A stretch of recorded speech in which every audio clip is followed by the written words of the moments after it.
प्रसून सार जी ग्रंथ गाथा नंबर 91, पेज नंबर 162। अब न्यायपूर्वक ऐसा विचार करते हैं कि जिनेन्द्र उक्त अर्थों के श्रद्धान बिना धर्म लाभ नहीं होता। कितनी बढ़िया पंक्ति है। जिनेन्द्र उक्त माने, जिनेन्द्रोक्त माने जिनेन्द्र देव द्वारा कहा हुआ, जिनेन्द्र देव द्वारा कहे गए अर्थ, अर्थ माने पदार्थ, जैसा भगवान जिनेन्द्र ने पदार्थों का स्वरूप बताया है, वैसे श्रद्धान बिना धर्म लाभ नहीं होता। और सब हो सकता है, पुण्य लाभ हो सकता है, लेकिन धर्म लाभ नहीं होता। ये न्यायपूर्वक निश्चित कर दो।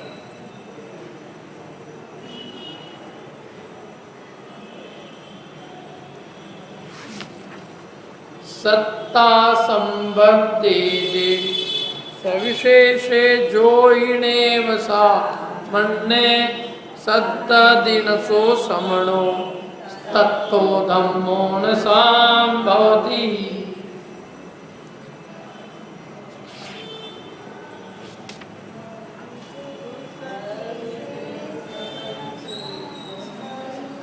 द्रव्य जो सविशेष सत्ता मई उसकी दृष्टि न तो श्रमण, पर उस श्रमण से धर्म का उद्भवन।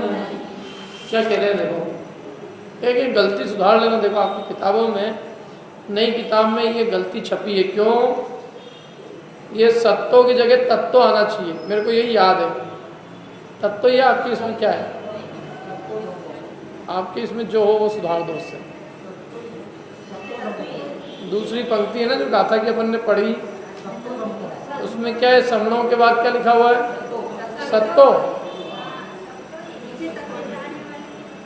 अरे आपके सबके इसमें सत्तो लिखा है। क्यों? पुरानी में क्या लिखा है? सत्तो। तो तत्व होना चाहिए। तत्तो धम्मो न संभव।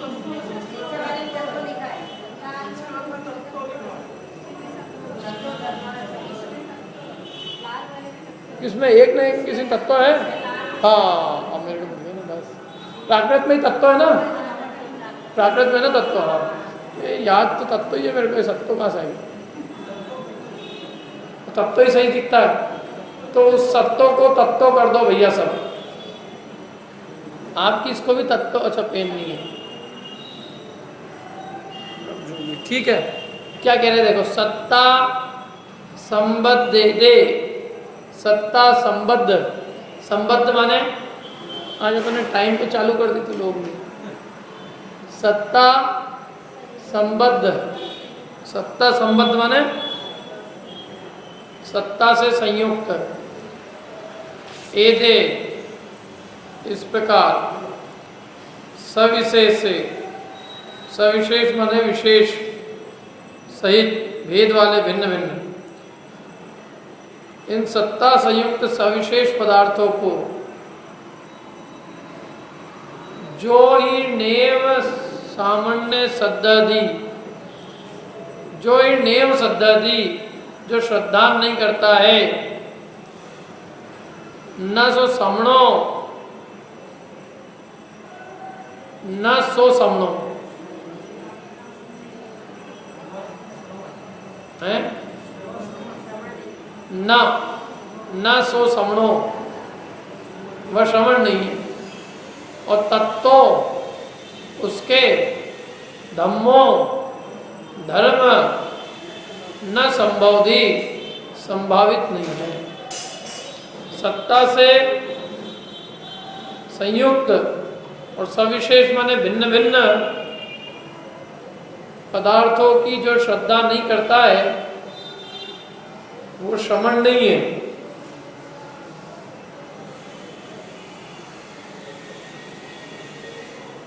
क्या समझ में आया? सत्ता से सविशेष माने, सत्ता से सविशेष, सविशेष माने भिन्न भिन्न, अलग अलग विशेषता वाले।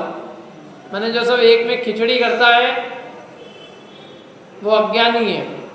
हाथी है हाथी, हाथी हो आप, हाथी की क्या आदत होती है मालूम है?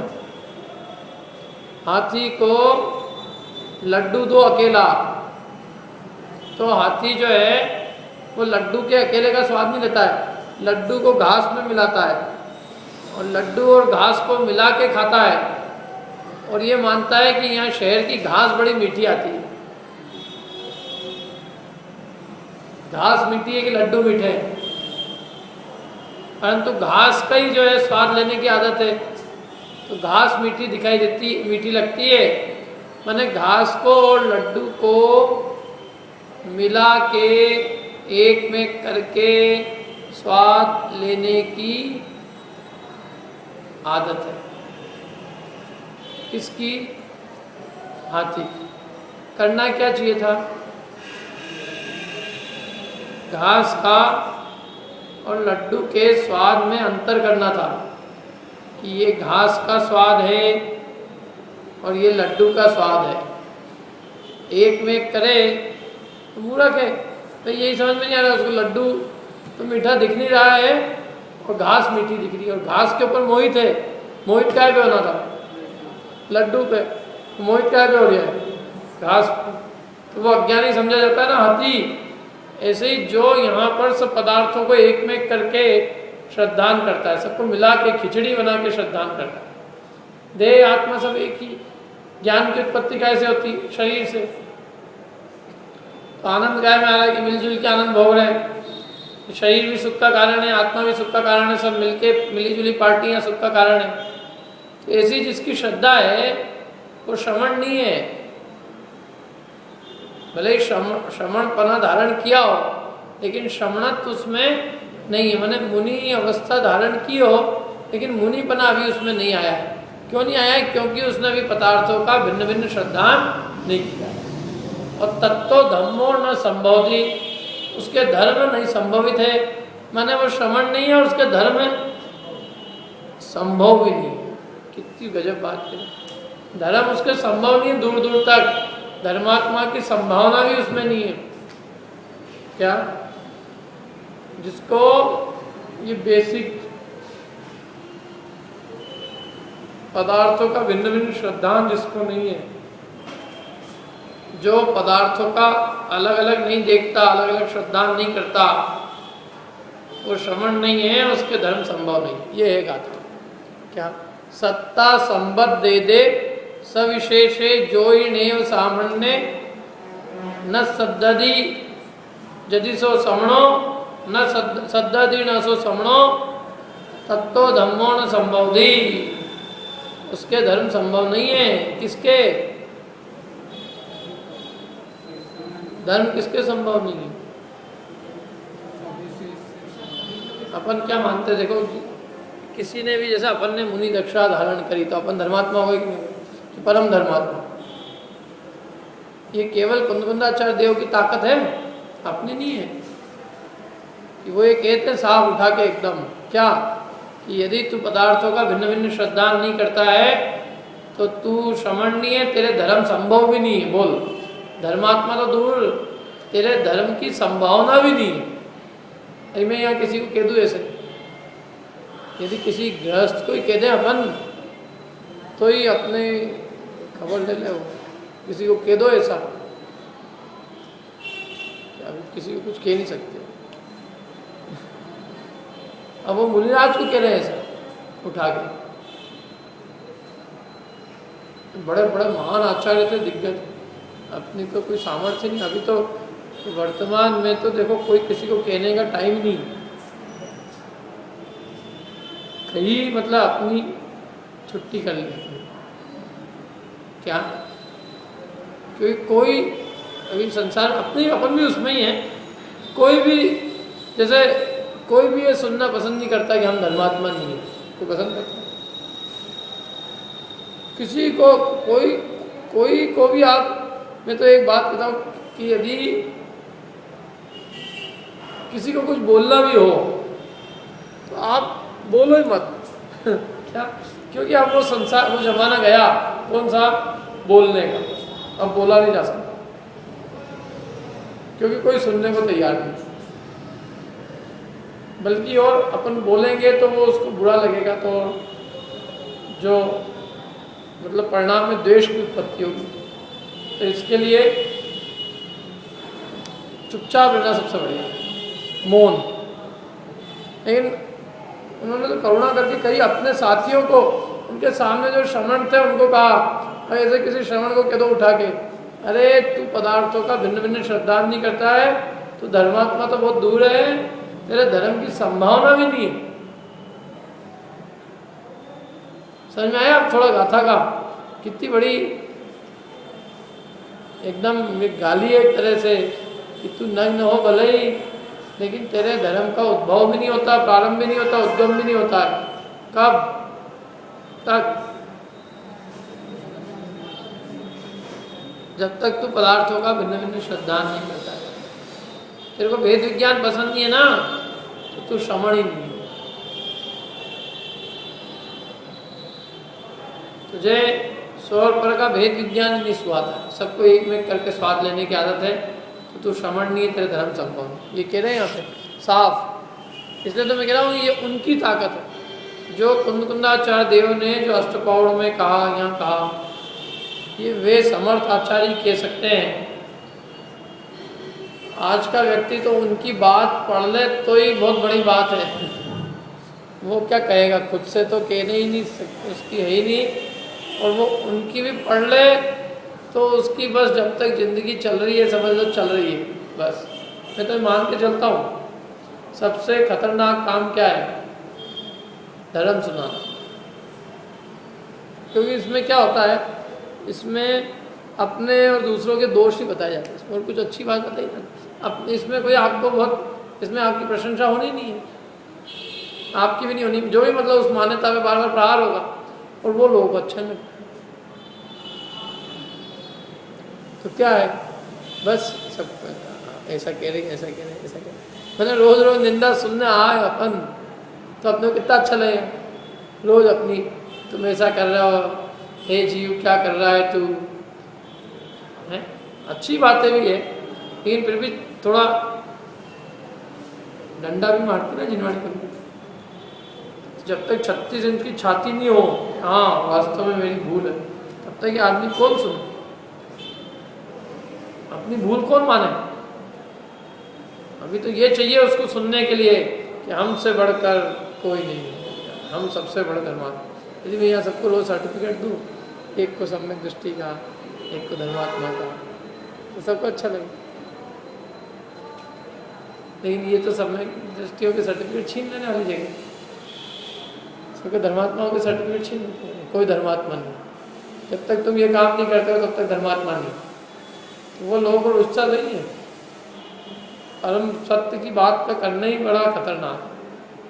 परम सत्य यही है कि जब तक स्व और पर को भिन्न भिन्न नहीं जानता है तब तक वो श्रमण नहीं, उसके धर्म का उद्भव नहीं। देखो मैं पढ़ता हूँ, जो जीव श्रमण अवस्था में इन सत्ता संयुक्त सविशेष पदार्थों की श्रद्धा नहीं करता।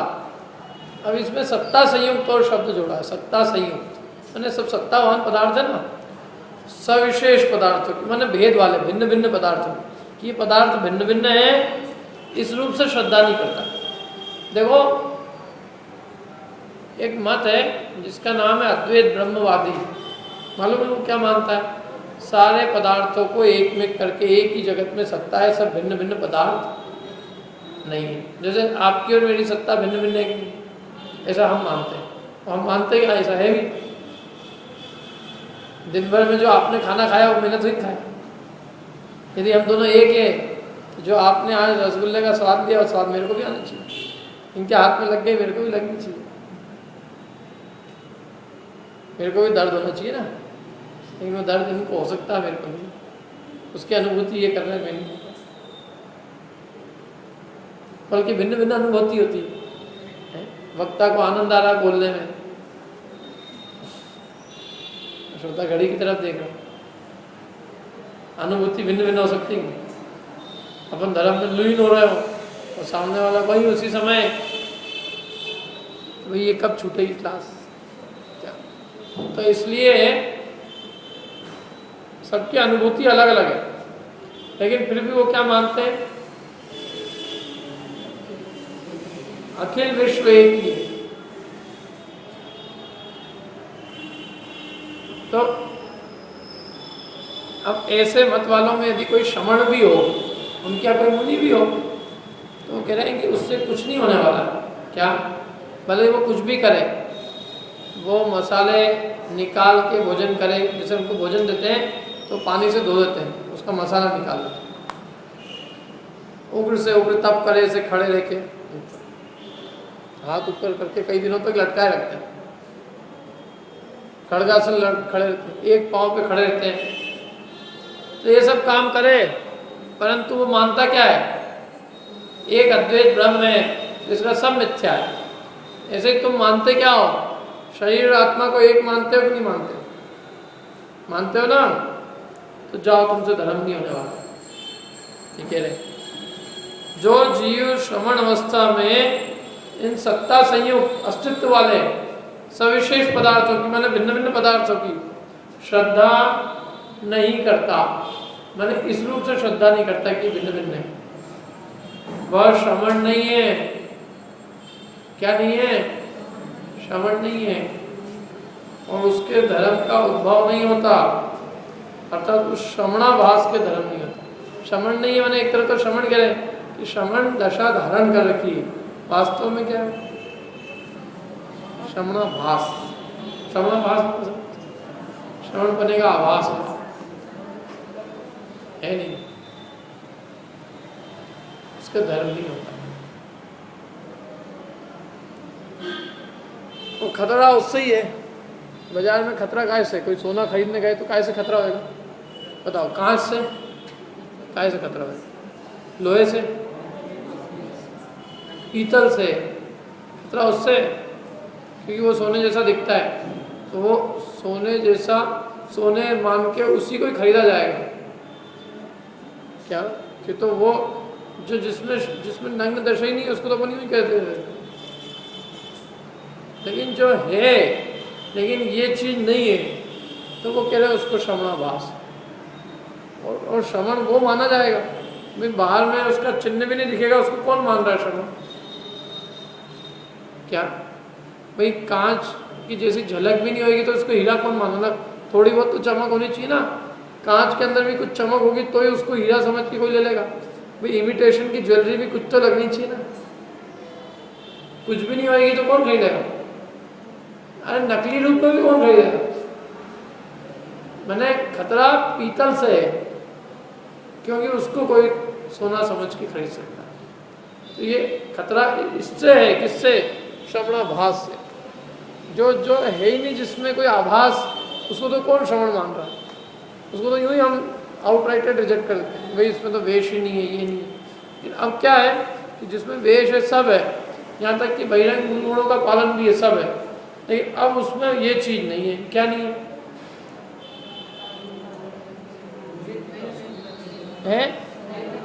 वेद विज्ञान नहीं है। तो वो उसको कह रहे हैं कि वो श्रवण नहीं है, उसके धर्म का उद्गम नहीं होता। धर्म का उद्गम माने उत्पत्ति, प्रारंभ, शुरुआत नहीं होती।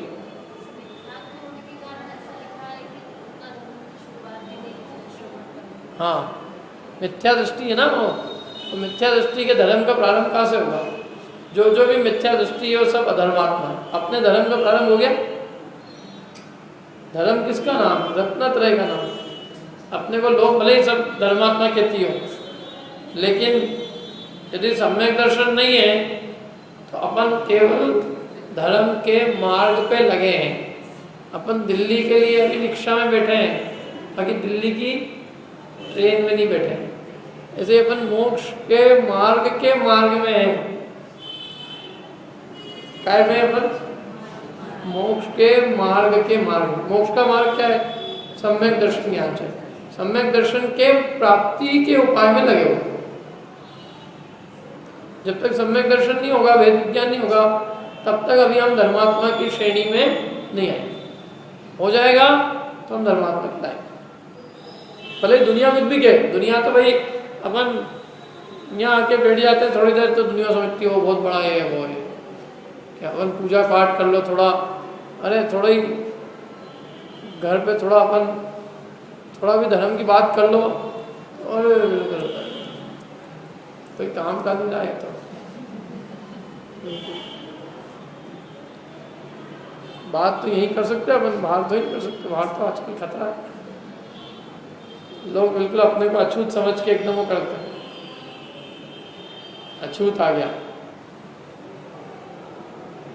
कुछ बोले उसके पहले ही भैया तुम रहने ना अपनी, तुम्हारी नहीं चाहिए हमको, क्योंकि उनको मालूम है क्या बोलेंगे, कहीं भी चीज में धर्म लगाए बिना नहीं रहेंगे, तो अपने को पहले ही है कि नहीं है। तो अब वो दुनियादारी, भले ही दुनियादारी में वो तो कुछ भी नहीं करते ना, वहाँ पापी लोगों को क्या है, पापियों को तो पुण्य भी कोई करता दिखे तो उसके लिए बहुत बड़ी बात है, मंदिर के दर्शन भी कर ले, रोज पूजन मंदिर करने दर्शन करने जाए, स्वाध्याय करे, भैया ये तो बहुत धर्मात्मा आदमी है, जबकि वास्तव में एक नहीं, इसकी पहचान अपन अपने श्रद्धान से कर सकते हैं। मैं तो कहता हूँ यहाँ आके अपन पढ़ते हैं तो अपने पता चलता है कि अपन कहाँ खड़े हैं, क्या दुनिया अपने को दुनिया भर के सर्टिफिकेट देती है और अपने को पता चलता है कि अपन तो अभी चलने ही चालू नहीं हुए, कहीं भी नहीं। अपने को अपनी स्थिति का सही आभास उसको पढ़ के होता है, अपनी पोजीशन पता चलती है अपन कहाँ खड़े हैं, क्या लोगों से तो भले ही अपन कुछ भी, लोग कुछ भी कह रहे हैं, लेकिन इसको पढ़ के हमें अपने वास्तविक स्थिति का पता चलता है। गुणस्थान पढ़ते हैं तो अपने पता चलता है अपन तो पहले पे ही है, अभी क्या हो गया, अपना कौन सा तरक्की हो गई, समझ में आया ना, पहले पे ही है तो सब पहले ही है वो। तो धर्म की कसौटी पे कसना पड़ेगा अपने को, दुनिया की कसौटी पे नहीं। देखो टीका में इतना बढ़िया उदाहरण है जिसको आप प्रैक्टिकल जीवन में मत अपनाना, केवल उदाहरण के रूप में लेना। जो जीव इन द्रव्यों को, कि जो द्रव्य सादृश्य अस्तित्व के द्वारा समानता को धारण करते हुए, देखो कितनी अच्छी बात लिखी है, सादृश्य अस्तित्व, ये क्या होता है सादृश्य अस्तित्व, देखो नीचे लिखा है अस्तित्व दो प्रकार का है, सादृश्य अस्तित्व और स्वरूप अस्तित्व। सादृश्य अस्तित्व की अपेक्षा से सर्वद्रव्यों में समानता है। ये किताबें रखी यहाँ पे ले लो, उठा लो, सारी। हम सब एक से हैं कि एक हैं? एक से हैं। एक से कैसे हैं? चेतनत्व की अपेक्षा हम सब एक से, जीवत्व की अपेक्षा हम सब एक से, लेकिन हम सब एक तो नहीं, हम अलग अलग। तो ये जो एक पना देखना है सब द्रव्यों में, सादृश्य पना देखना द्रव्यों में, इसका नाम है सादृश्य अस्तित्व। सादृश्य, आप में और मेरे में सादृश्यता है, आप भी जीव हो, मैं भी जीव, ये भी जीव, ये भी जीव, सब में सादृश्यता देखना, सबके सादृश्य। तो सादृश्य का अस्तित्व एक नहीं, सब में समानता का अस्तित्व है। सादृश्य बना, समानपना। और अब अपन यदि स्वरूप की अपेक्षा विचार करें तो मेरा जो रूप है स्वरूप, वो पर के रूप से बिल्कुल पृथक है। तो हम एक से हैं लेकिन एक नहीं, माने आपकी सत्ता और मेरी सत्ता बिल्कुल न्यारी है। सत्ता की अपेक्षा दोनों में समानता है, लेकिन स्वरूप की अपेक्षा दोनों में देखो सादृश्य माने समानता, तो हम दोनों में समानता क्या है, आप में और मेरे में? एक तो ये कि जीवित पने की अपेक्षा। अच्छा, इसमें और मेरे में भी समानता है, क्या की समानता है इसमें? द्रव्यत्व की अपेक्षा और अस्तित्व की अपेक्षा। इसका भी अस्तित्व, मेरा भी अस्तित्व। भाई जो भी द्रव्य वो साथ है, अस्तित्व में ही है, तो अस्तित्व पने की अपेक्षा सब समान। कोई अंतर नहीं, सब द्रव्य है, सब अस्तित्व, सब ये भी है, मैं भी हूँ, आप भी हो, ये भी है। सादृश्य बनेगी, सादृश्य अस्तित्व से देखो तो सब एक से है। लेकिन अब अपन भेद करो, एक से कैसे है सर? अपन इनमें भेद करते जाओ कि ये पुद्गल है और मैं जीव हूँ, फिर जीव में भी ये अलग है, मैं अलग हूँ। ऐसे अलग करते करते जब तक अपना अकेला एक द्रव्य नहीं मिल जाए तब तक भेद करते जाना। दो नए हैं, आप में पढ़े हो नहीं पढ़े हो? एक का नाम है संग्रह नय और एक का नाम है व्यवहार नय। पढ़े आप? नहीं पढ़े? तत्वार सूत्र नहीं पढ़ा ना? तत्वार सूत्र के बिना क्या होगा? वही होगा जो भगवान जानते हैं क्या।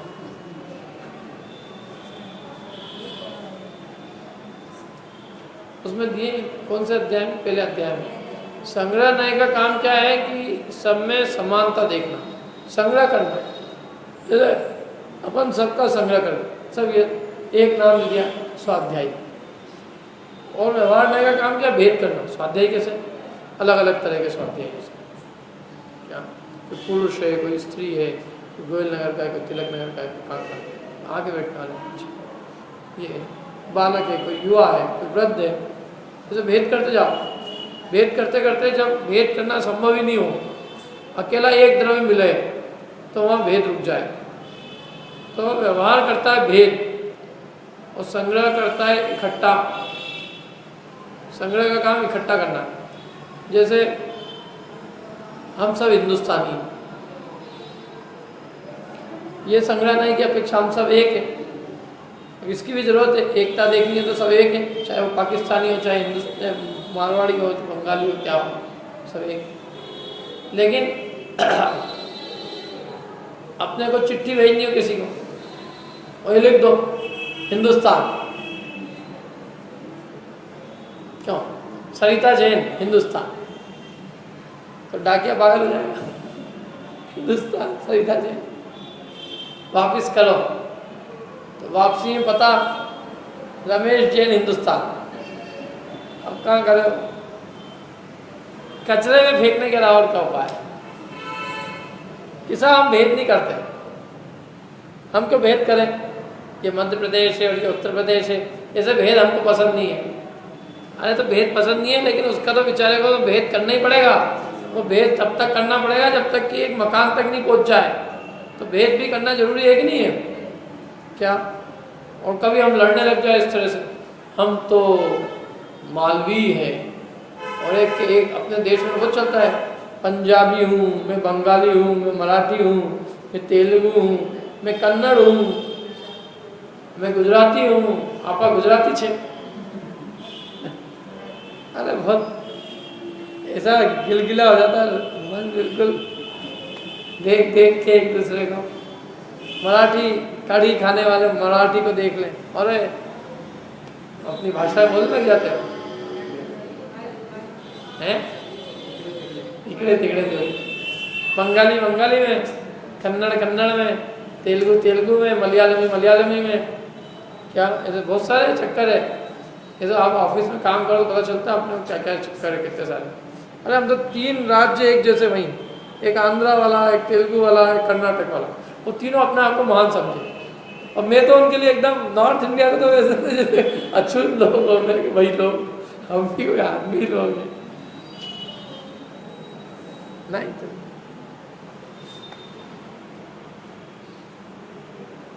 मैंने नॉर्थ इंडिया तो वही, अच्छा वो यूपी बिहार सब एक, मैंने मध्य प्रदेश उनके लिए यूपी बिहार, बस बिहार भी समझते थे तो बिल्कुल।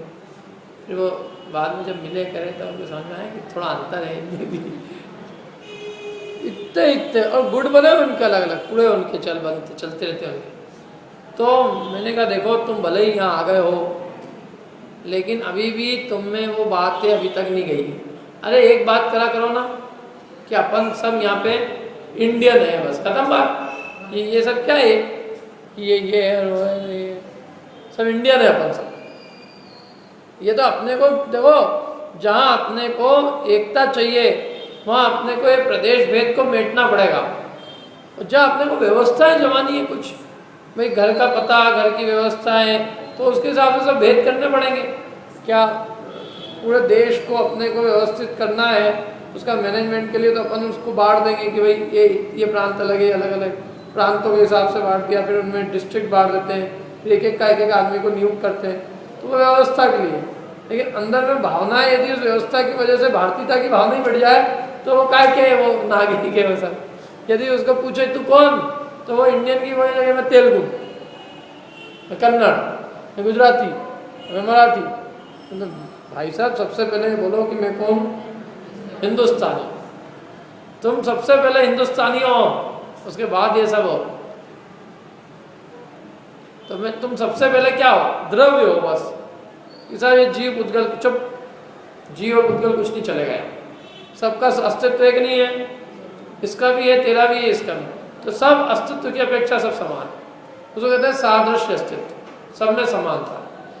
लेकिन अब इससे काम नहीं चलता है, देखो, क्योंकि ये इससे स्वरूप पता नहीं चलता है, सबका स्वरूप अलग अलग है। अब सादृश्य ने तो सबको द्रव्य के दिया, तो जीव भी द्रव्य, पुद्गल भी द्रव्य, तो उसकी अपेक्षा से तो कोई अंतर ही नहीं है। तो फिर अपने को अंतर भी करना पड़ता है कि भाई अंतर करना पड़ता है ना, कि ये देखो ये पुद्गल है, ये जीव है। फिर जीव में भी अपन भेद करते करते करते करते जब तक अपने द्रव्य को अपन अलग नहीं निकाल ले, तब तक वो स्वरूप अस्तित्व का कंटिन्यूअस भेद करना चलता ही रहता है। माने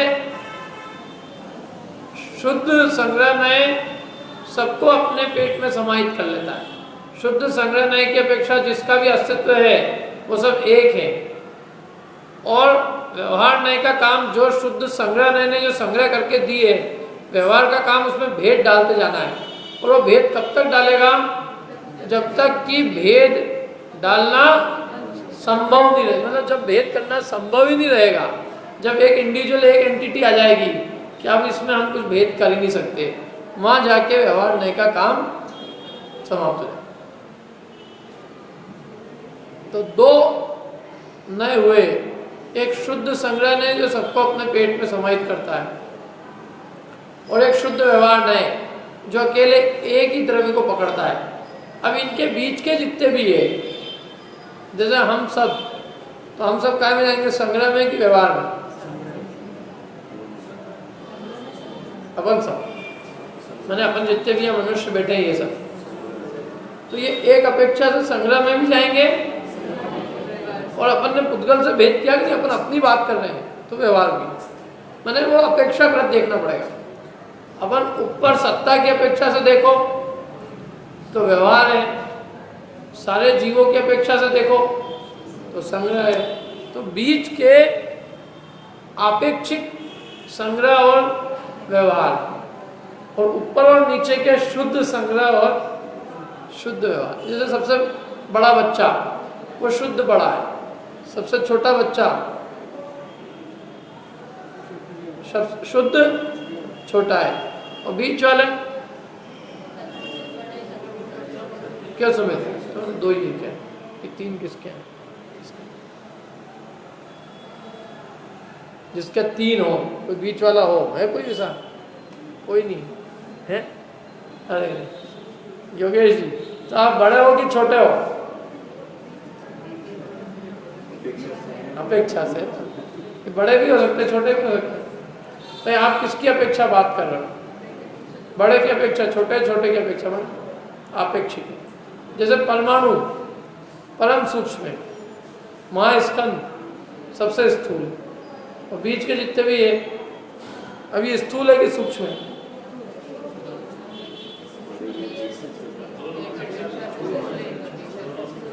ना? तो ऐसे संग्रह व्यवहार का। तो अब ये व्यवहार ने शुद्ध, अपने को शुद्ध व्यवहार ने कहाँ तक ले जाएगा? अपने एक द्रव्य तक पहुंचा देगा, क्योंकि वो स्वरूप में भेद करता जाता है, दो द्रव्यों में भेद करता जाएगा। तो सादृश्य अस्तित्व तो सबको मिला जुला के खिचड़ी बनाता है। सादृश्य का काम है अभेद करना, और व्यवहार का काम क्या है? भेद करना। सादृश्य मिलाता है, संग्रह इकट्ठा करता है, और व्यवहार उसमें भेद करते जाता है। संग्रह की जरूरत केवल इसलिए कि सब द्रव्यों में समानता देखनी हो, तो संग्रह की जरूरत है। सब में एक जैसा अपन देखना है कि भाई आप भी वही जीव हो, मैं भी वही जीव हूँ, कोई अंतर नहीं है, अपन दोनों जीव द्रव्य है। तो मैं बड़ा कैसे और ये छोटा कैसे है, ये बड़ा कैसे मैं छोटा कैसे, ये इसके लिए सादृश्य की जरूरत है। और स्वरूप अस्तित्व की तरफ से देखो कि अरे हम सब एक ही हैं, हम एक से हैं, लेकिन हम सबका अस्तित्व न्यारा न्यारा, सबका स्वरूप न्यारा न्यारा। देखो अब समझ में आ रही कुछ बात आपको? शब्द तो बहुत दो ऐसे ही हो जाते हैं, वैसे ही पढ़ जाते हैं अपन। देखो अस्तित्व दो प्रकार का, एक सादृश्य अस्तित्व और एक स्वरूप अस्तित्व।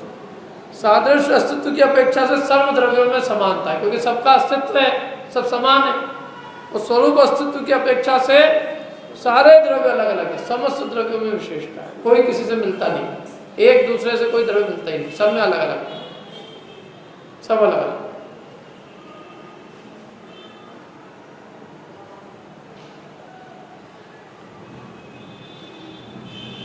ये लोक में अपन सब करते हैं, करते कि नहीं करते? कब भेद करना, कब अभेद करना। अपने कहीं पैसे लिखाने हो मंदिर में, हमारा सारा परिवार एक, सब एक ही हम तो क्या, इसलिए एक लिख लो आप, तो एक पारंडी। आपने वो क्या है, कहीं पे खाना खाने गए, एक थाली लगा दी, तो बाकी सबके लिए तुम सबकी एक होगी। अरे एक एक को अलग अलग टीका कड़वाता है, एक एक को अलग अलग, ये अलग है, ये अलग है, ये अलग है। क्यों करते कि नहीं करते? कहाँ अपने को एक बताना, कहाँ अलग अलग बताना, सब ध्यान रखते हैं अपन। इनकम टैक्स वाले को अलग अलग बताएंगे, ये अलग है, क्यों? और यूँ कोई पूछा आपसे, क्यों साहब आपके पास कितने माल है, तो आप ये कहोगे नहीं मेरे अकाउंट में तो आज 10,000 रुपये रखे, मेरे नाम पे तो इतना ही है। वहाँ तो जिसका अपने से मतलब सारी फाइलों का पैसा किसका है, अपना है कि नहीं है? 10-20 जनों का मिला के मेरा अनुभव क्या करता है, केवल अपने अकाउंट में जो रखा है वही मेरा है कि सबका मेरा है? अनुभव में सबका मेरा है।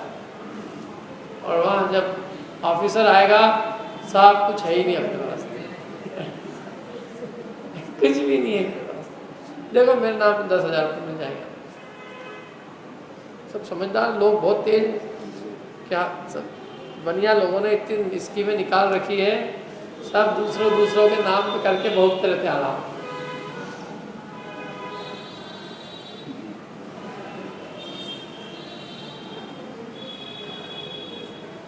पूरी हुक्म उनके बिना चलता नहीं है।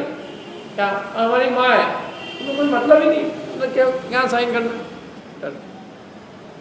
बस, बाकी पूरी चलती किस पे है उसकी, जो भी उसका मालिक है उसकी चलती नहीं चलती। क्या पूरा स्वामीपना किसको है? अपने को। भले ही साइन उनकी, नाम उनका, सब उनका, लेकिन वो माँ को उसमें 1% अपनापन नहीं है, और अपना उसमें अपना नाम भी नहीं है, लेकिन सारा अपनापन क्या है, मेरा है। क्या इसलिए इससे कुछ नहीं होता कि तुम्हारा नाम नहीं है ना नहीं है, हम क्या कर रहे हैं। यदि तुम्हारा उसमें पूरा उसमें जुड़ान है, उसके कर्ता तुम ही हो, उसका स्वामी बना तुमको ही है, तो उसका मालिक कौन है? तुम ही। तुम्हारी इच्छा के बिना उसका कुछ नहीं हो, तो उसका मालिक कौन? तुम ही हो स्वयं। इसी को तो स्वामी बना कहते हैं। और क्या कहते हैं? कोई जेब में पैसे लेके तो नहीं चलता अपन, कोई जमीन लेके चलेंगे जेब के अंदर, कोई कागज भी होगा तो रोज लेके चलोगे, यहाँ रहता है सारा पैसा, सारा अधिकार रहता है दिमाग में, सब मेरे अंडर में है, सब इतना सब, तो वो उसी का ही तो निषेध करती जिनवाणी। तो इसलिए ये जो है ना, ये लौकिक में चतुर है, कब स्वरूप अस्तित्व लगाना, कब सादृश अस्तित्व लगाना, बिल्कुल लगा रहता फटाक से। और यहाँ तो इसको अपने को समझाना पड़ता है, भैया एक सादृश अस्तित्व है जिसका काम संग्रह नहीं की अपेक्षा सबका संग्रह करना है। सादृश्य की अपेक्षा मतलब सादृश अस्तित्व मतलब अस्तित्व की अपेक्षा सब समान है, सबका अस्तित्व है, इसमें जीव उद्गल सब शामिल है। और स्वरूप अस्तित्व की अपेक्षा सबका अपना अलग अलग स्वरूप है, इसलिए स्वरूप अस्तित्व क्या कहता है? सब भिन्न भिन्न है। सादृश अस्तित्व क्या कहता है? सब समान। ये दोनों का अपना अपना काम। तो जो जीव इन द्रव्यों को, जो कि द्रव्य सादृश्य अस्तित्व के द्वारा कैसे हैं, समानता को धारण करते हो, सादृश्य अस्तित्व के द्वारा समानता को धारण करते हो, और स्वरूप अस्तित्व के द्वारा विशेष युक्त है, अपनी अपनी विशेषताओं से युक्त है, अलग अलग है। उन्हें स्व पर के भेद पूर्वक न जानता हुआ, उसमें स्व और पर का भेद नहीं कर पाता, जो सबको एक में करता है, ये भी मैं हूँ, मैं ये हूँ, पर मैं हूँ, मैं पर का हूँ, पर मेरे हैं, मैं पर मेरे हैं, मैं पर का हूँ, पर मेरा था, मैं पर का था, पर मेरा होगा, मैं पर का होऊंगा। ऐसी असंभव कल्पना है, मूढ़ जन्मित ही करे।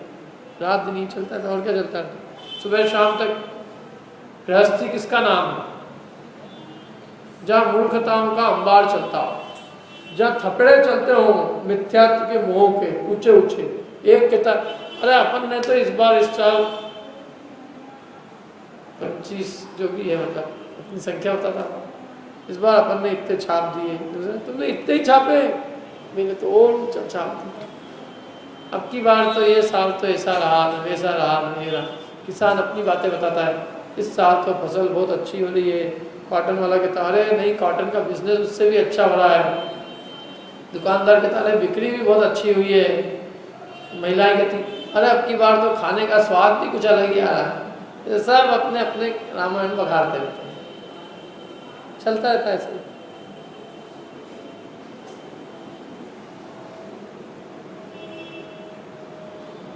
वो है ना उसके अंदर सिद्ध पूजा में, घूम घूमरी खा खा कर उड़ता फिर राग भंजन है, याद किसी को सिद्ध चक्र सिद्ध पूजा में?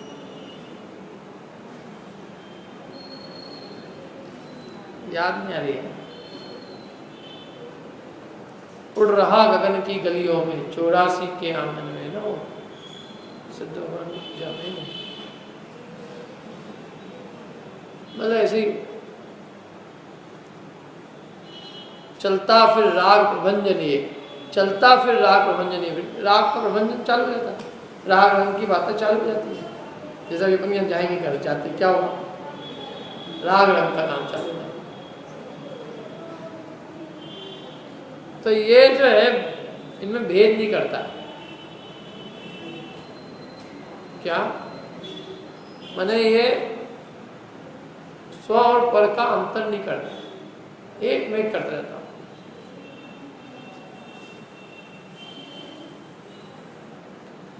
तो उन्हें स्व पर के भेद पूर्वक न जानता हुआ, अपने कहा इसकी रात इस पे बात चली थी अपनी यहाँ कि दिन रात 24 घंटे ये करता है, ऐसी असंभव कल्पना है जो कभी संभव नहीं होने वाला, कोई पर्दा कभी हुआ नहीं, हो सकता नहीं, और फिर भी यही कल्पनाएं करता रहता है। ऐसी असंभव कल्पना है कब, मूढ़ जन नित्य ही करे, 24 घंटे ही करे, 24 घंटे यही विचार विकल्प चलते रहते हैं बस, ये मेरा है मैं इसका हूँ, ये मेरा था मैं इसका था, ये मेरा होगा मैं इसका होगा। सचित्त और अचित्त एवं मिश्र परद्रव्य जो, ये मेरे थे अरु मैं था इनका, ये मेरे हैं अरु मैं हूँ इनका, ये मेरे होंगे अरु मैं होऊंगा इनका, ऐसी असंभव कल्पना है मूढ़ जन नित ही करे, भूतार्थ जानन हार ज्ञानी ए विकल्प नहीं करे। बस वस्तु स्वरूप का जानना, कौन मेरा है, जब देह मेरी नहीं तो क्या जानेंगे, इनका द्रव्य न्यारा, इनका कर्म न्यारा, इनके परिणाम न्यारे, इनका चतुष्टय न्यारा, सब न्यारा, संबंध का एक शरीर की निमित्त से संबंध है, और तो क्या संबंध, आत्मा तो पूरी न्यारी है, बिल्कुल न्यारी है, उसके विचार न्यारे, परिणाम न्यारा, कर्म न्यारा, जीव न्यारा, सब न्यारा, पृथक न्यारे। जो जैसे जो आयु मेरे पिता की है वो आयु मेरी है क्या, जो कर्म उनके वो मेरे, जो श्रद्धा उनका वो मेरा, जो ज्ञान उनका वो मेरा, जो आचरण उनका वो मेरा, सब भिन्न पृथक है, उनके विचार ही अलग है, अपने विचार ही अलग है। तो ये जो है मूढ़जन स्व और पर में भेद नहीं करता, पर को अपना मानता। तो जो जीव उन्हें स्वपर के भेद पूर्वक न जानता हुआ और श्रद्धा न करता हुआ यूं ही ज्ञान श्रद्धा के बिना मात्र श्रमणता से माने मात्र द्रव्य मुनित्व से और आत्मा का दमन करता है। क्या कह रहे, कितने कठोर शब्द, तो बोलने में मतलब ऐसा भय लगता है। आत्मा का दमन कर रहा है वो, क्या आत्मा को दबा रहा है, मैंने अपने आत्मा की रुचि नहीं करके आत्मा को दमन कर रहा है। जो आत्मा की अद्भुत रुचि, आत्मा की अद्भुत बात थी, प्रीति करने वाली, क्या मुक्ति सुख निराकुल सुख को देने वाली, वो ही चर्चा उसको नहीं करना। वो न करते हुए, भेद नहीं करते हुए, शरीर को अपना मानता हुआ शरीर के कष्ट को सहता है और आत्मा बेचारा उसका क्या होता है, निरंतर दुखी होता रहता है। आत्मा को, शरीर को अपना मानेगा तो शरीर की कष्ट खुद मानता है कि नहीं, मैं कष्ट सह रहा हूँ। हम कितने कष्ट सह रहे हैं, गर्मी में सहन कर रहे हैं, गर्मी सहन कर रहे हैं, ठंडी सहन कर रहे हैं, क्या फिर तुम सहन करके बताओ।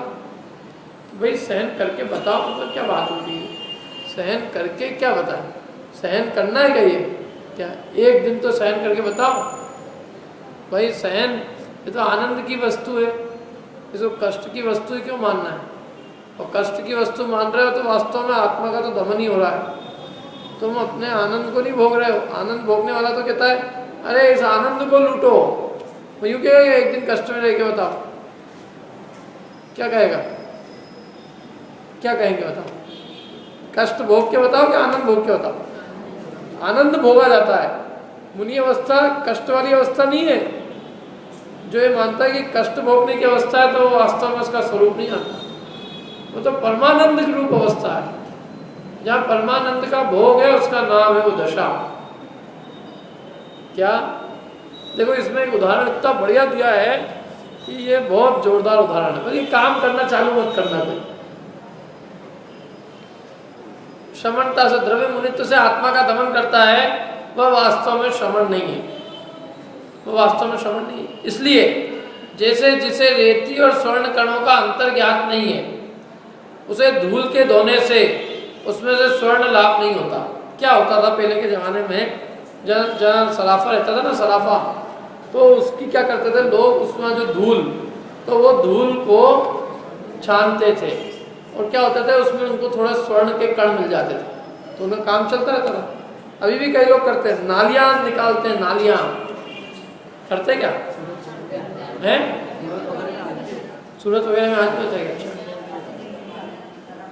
लेकिन अब उसमें क्या है कि किसी को स्वर्ण का और रेती का अंतर नहीं पता है, तो यूँ भले ऊपर से कर दे, अब पीले पीले आ जाए, देखें। पड़ोसी भी तो यही करता है, तो मैंने भी यही धंधा चालू किया। लेकिन पड़ोसी को तो स्वर्ण कण का ज्ञान है, तो वो तो धोता है तो उसमें से स्वर्ण निकाल लेता है, और तेरे को ज्ञान तो ही नहीं, उसको देखा देखी धो लिया, डाल दिया ऊपर, रेत आ गई। अब नीचे बैठ के देखे यार रेत कौन सी है, सोना कौन सा है, कैसे क्या करेगा, कुछ नहीं मिलेगा क्या सोना। स्वर्ण लाभ हो सकता है क्या, उसको बताओ, स्वर्ण लाभ किसको हो, जो दोनों भेद करना जानता हो।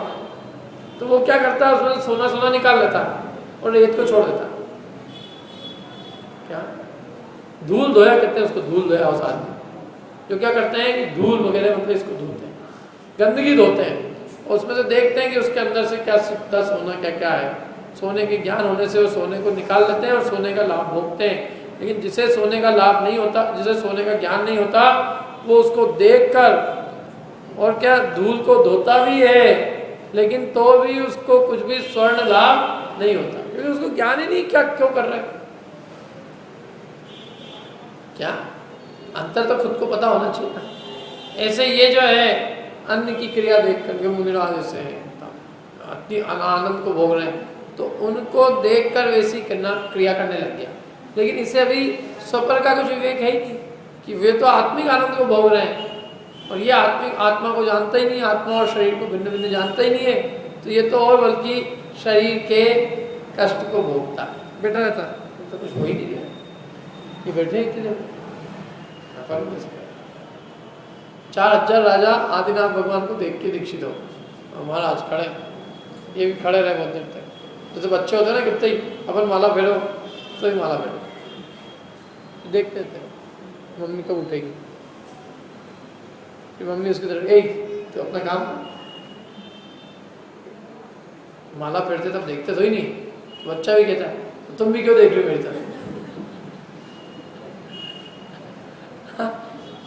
तुम अपनी तरफ नहीं देख रही, यही तो मेरी तरफ ध्यान आया क्या।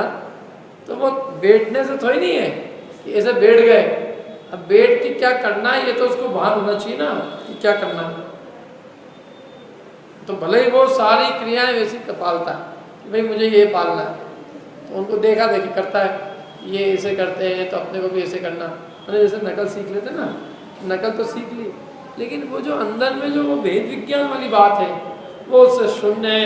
तो कह रहे हैं कि वो कुछ नहीं करने वाला, वो आत्मा का दमन करने वाला है, शरीर दमेगा उससे, लेकिन उसको आत्म लाभ की प्राप्ति नहीं होगी, माने आत्मिक आनंद की प्राप्ति नहीं होगी। धर्म तो आनंद लूटने का मार्ग है, लेकिन आनंद नहीं लूटेगा बल्कि वो दुख का आनंद होगा, क्योंकि उसको विवेक नहीं है किसका, स्व और पर का। यदि विवेक होता तो अरे वो तो देह को भिन्न मान के देह के कष्ट को अपना कष्ट ही नहीं मानता, वो तो कहता है तो पर का कष्ट है, और तो अपने आत्मा को अलग निकाल कर उस चैतन्य का अनुभव करता, पृथक करके पृथक देखता हूँ, चैतन्य को भोगते हैं मुनिराज। अरे जंगल में जाके आनंद, अतीन्द्रिय आनंद का स्वाद कर लेते हैं, ऐसा स्वाद, आकुलता विकल्प दुख रूप लगते हैं, विकल्पों में नहीं पढ़ना चाहते हो, दुख रूप लगते हैं, तो दशा ही कोई अलग होती है, साक्षात मुनि दशा मानो चल गई जिनके बिल्कुल निकट हो।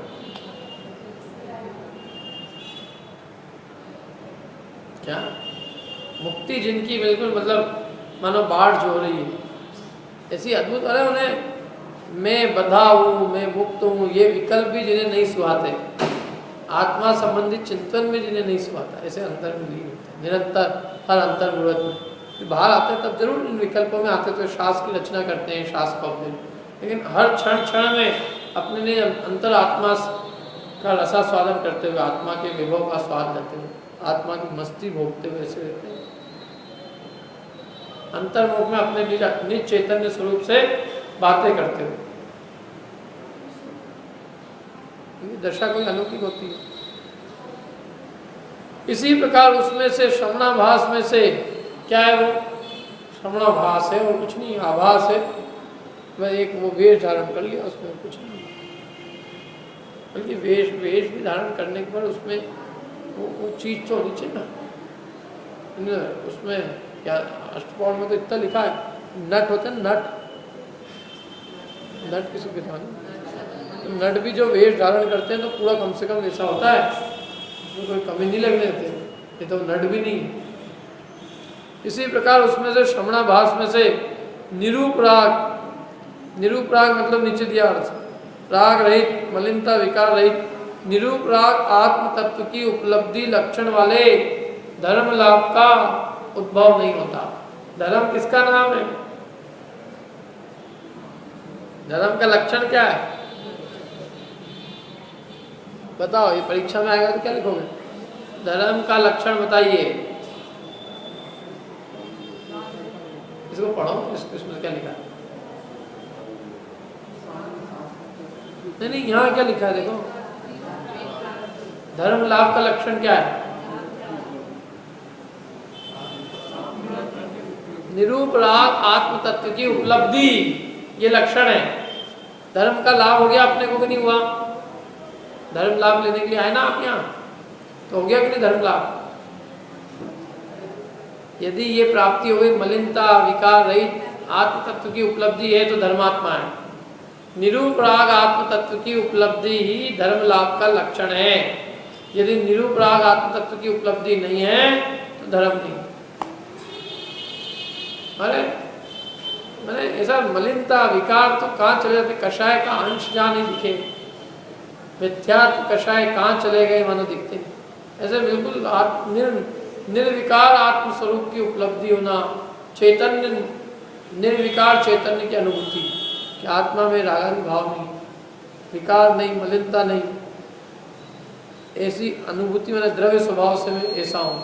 ऐसे द्रव्यत्व अपने शुद्धात्म स्वभाव की प्राप्ति, शुद्धात्मानुभूति। क्या ऐसा अंदर में प्रतीति कि मेरा आत्मा तो बिल्कुल कषाय मल से रहित है, शुद्ध है, जिसमें मोह राग द्वेष विकारी भाव नहीं है, ऐसी अंदर में फीलिंग, ऐसी अनुभूति है। स्वभाव का अनुभव कर सकते हैं ना, भले पर्याय विकार रूप है लेकिन द्रव्य स्वभाव के साथ परम शुद्ध है। तो उस द्रव्यत्व का अनुभव पर्याय भले विकारी हो लेकिन विकारी पर्याय में भी ये द्रव्य जो है शुद्ध है, ये अनुभव किया जा सकता है। कच्चे सोने में पका सोना है, ये देखा जा सकता है कि ऐसे इस भले ही वर्तमान में विकारी पर्याय आ रही हो लेकिन फिर भी जिसकी ये पर्याय है वो द्रव्य तो रागादि भाव रहित है, विकार रहित है, मलिनता रहित है, स्वभाव तो ऐसा है, आत्मा का स्वभाव तो ऐसा है। ये अनुभूति, ये भान आत्मा का स्वभाव समझने पर हो जाता है। आत्मा का स्वभाव समझने पर क्या, अपने निज आत्म तत्व को भिन्न जानते ही रागादि भाव इसमें नहीं है, ऐसी अनुभूति प्रकट होती है। जब तक हम पर से अपने को संप्रक्त मिला हुआ देखते हैं तब तक अपने को राग, कर्म, शरीर सब एक में एक दिखता है, ठीक है नहीं? रागादि भाव आत्मा के दिखते हैं, शरीर आत्मा का दिखता है। तो जहाँ हम इन सबसे पृथक राग से भिन्न ज्ञान की अनुभूति करें, शरीर से भिन्न आत्मा की अनुभूति करते हैं, तो अपने शुद्धात्म तत्व की उपलब्धि लक्षण वाला धर्म लाभ का क्या हो जाता है, उद्गम होता है। और नहीं होता यदि ये काम तो शुद्धात्मा की उपलब्धि लक्षण वाले धर्म का उद्गम नहीं होता। भावार्थ कल पढ़ेंगे, भावार्थ टाइम हो गया, ठीक है।